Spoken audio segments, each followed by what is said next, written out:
ഇവര് നിരാശപ്പെടാതെ ഒരിടത്ത് അടങ്ങിയിരിക്കാതെ ഇവർ പ്രവർത്തിക്കും എന്നുള്ളതാണ്. എത്ര വലിയ അസുഖമായ സാഹചര്യങ്ങളെ നേരിടേണ്ടി വന്നാലും എത്ര വലിയ നഷ്ടങ്ങളെ കൈകാര്യം ചെയ്തും അവര് ലക്ഷ്യബോധത്തിന് വേണ്ടി പ്രവർത്തിക്കും എന്നുള്ളതാണ്.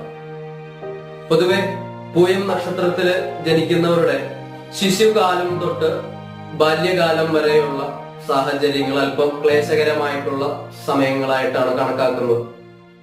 ഈ സമയത്ത് ചിലപ്പോൾ അവർക്ക് പലതരത്തിലുമുള്ള കുടുംബപരമായ മാറ്റങ്ങളിൽ കൂടെ കടന്നു പോകേണ്ടി വരുമെന്ന് ചിന്തിക്കാം.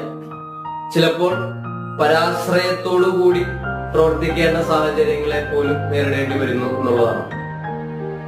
ഇങ്ങനെ ആയതുകൊണ്ട് തന്നെ പൊതുവെ പൂയം നക്ഷത്രത്തിലുള്ളവര്